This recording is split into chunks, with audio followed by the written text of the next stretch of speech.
O homem pode ser tão puro em sua esfera como Deus na dele. Parte do artigo A si mesmo se purifica, na revista Sinais dos Tempos, de 20 de junho de 1895. Amados, agora somos filhos de Deus, e ainda não se manifestou o que havemos de ser. Sabemos que quando ele se manifestar, seremos semelhantes a ele, porque havemos de vê-lo como ele é. São João capítulo 3, verso 2. A herança do povo de Deus é discernida por meio da fé na palavra de Deus. A vida eterna é esta, que te conheçam a ti mesmo, o único Deus verdadeiro, e a Jesus Cristo a quem enviaste.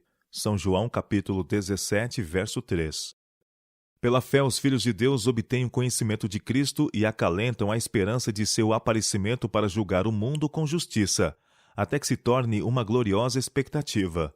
Pois então o verão como ele é, e se tornarão semelhantes a ele, e sempre estarão com o Senhor.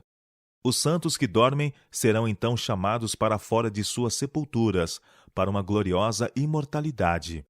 Quando chegar o dia do livramento, então vereis outra vez a diferença entre o que serve a Deus e o que não o serve. Quando Cristo vier, será para ser admirado por todos os que creem, e os reinos deste mundo tornar-se-ão os reinos de nosso Senhor e Salvador Jesus Cristo. Os que estão aguardando a revelação de Cristo nas nuvens do céu, com poder e grande glória, como Rei dos Reis e Senhor dos Senhores, procurarão representá-lo perante o mundo na vida e no caráter. E assim mesmo se purifica todo o que nele tem esta esperança, assim como ele é puro. 1 João capítulo 3, verso 3. Odiarão o pecado e a iniquidade, assim como Cristo odiou o pecado. Guardarão os mandamentos de Deus, como Cristo guardou os mandamentos de seu Pai. Compreenderão que não basta aquecer nas doutrinas da verdade, mas a verdade tem de ser aplicada ao coração e praticada na vida, a fim de que os seguidores de Cristo possam ser um com ele, e os homens sejam tão puros em sua esfera como Deus na dele.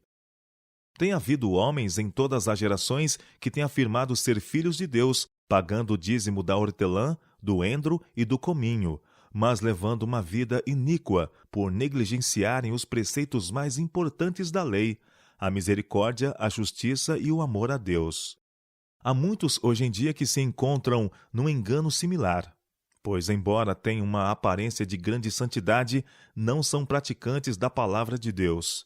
Que se pode fazer para abrir os olhos dessas almas que se iludiram a si mesmas, se não apresentar-lhes um exemplo de verdadeira piedade, não sendo nós mesmos somente ouvintes, mas também praticantes dos mandamentos do Senhor, refletindo assim a luz da pureza de caráter sobre o seu caminho? Os filhos de Deus não serão semelhantes às pessoas mundanas, pois a verdade recebida no coração será um meio de purificar a alma e de transformar o caráter, tornando o seu recebedor da mesma mentalidade que Deus. A menos que alguém se torne da mesma mentalidade que Deus, ainda se encontrará em sua depravação natural. Se Cristo estiver no coração, ele aparecerá no lar, na oficina, no mercado, na igreja. O poder da verdade será percebido por elevar e enobrecer a mente, e enternecer e subjugar o coração, pondo a pessoa toda em harmonia com Deus. Quem é transformado pela verdade lançará luz sobre o mundo.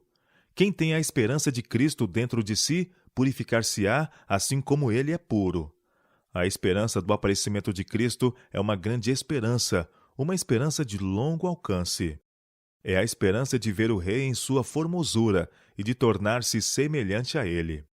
Quando Cristo vier, a terra tremerá diante dele, os céus se recolherão como um pergaminho que se enrola, e todos os montes e ilhas serão movidos dos seus lugares. Vem o nosso Deus e não guarda silêncio. Perante ele arde um fogo devorador, ao seu redor esbraveja grande tormenta. Intimas os céus lá em cima e a terra, para julgar o seu povo. Congregai os meus santos, os que comigo fizeram aliança por meio de sacrifícios. Os céus anunciam a sua justiça, porque é o próprio Deus que julga. Salmo 50, versos 3 a 6. Em vista do grande dia de Deus, podemos ver que nossa única segurança se encontrará em afastar-nos de todo pecado e iniquidade. os que continuarem no pecado estarão entre os condenados e os que perecem. João viu o fim dos que escolhem o caminho da transgressão.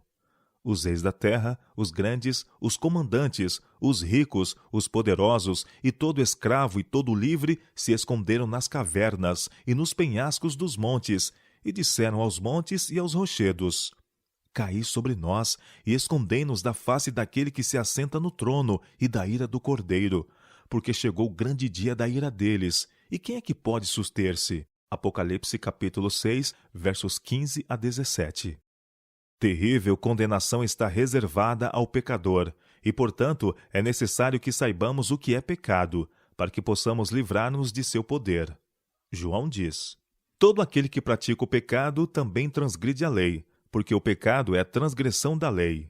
1 João capítulo 3, verso 4. Temos aqui a verdadeira definição do pecado. Ele é a transgressão da lei. Quantas vezes o pecador é incentivado a abandonar os seus pecados e ir a Jesus? Será, porém, que o mensageiro que quis conduzi-lo a Cristo indicou claramente o caminho? Apontou ele claramente para o fato de que o pecado é a transgressão da lei e que o pecador precisa arrepender-se e abandonar a transgressão dos mandamentos de Deus? Deus não podia alterar um jota ou um tio de sua santa lei para alcançar o homem em sua condição decaída, pois isso redundaria em descrédito da sabedoria de Deus em fazer uma lei pela qual governasse o céu e a terra.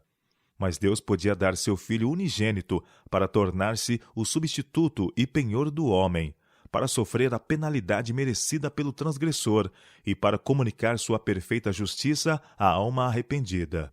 Cristo tornou-se o sacrifício sem pecado por uma raça culpada, fazendo dos homens prisioneiros de esperança, para que pelo arrependimento para com Deus, por haverem transgredido sua santa lei, e pela fé em Cristo como seu substituto, penhor e justiça, pudessem ser reconduzidos à lealdade a Deus e à obediência à sua santa lei.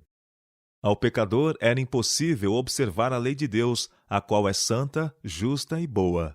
Mas essa impossibilidade foi removida pela comunicação da justiça de Cristo à alma arrependida e crente. A vida e a morte de Cristo em favor do homem pecaminoso tinha por finalidade restaurar o pecador à aprovação de Deus, comunicando-lhe a justiça que satisfizesse as reivindicações da lei e encontrasse aceitação da parte do Pai. Sempre foi, porém, o propósito de Satanás invalidar a lei de Deus e deturpar o verdadeiro significado do plano da salvação.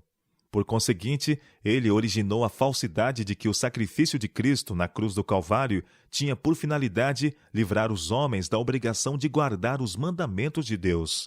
Ele tem impingido ao mundo o engano de que Deus aboliu sua Constituição, lançou fora seu padrão moral e invalidou sua santa e perfeita lei.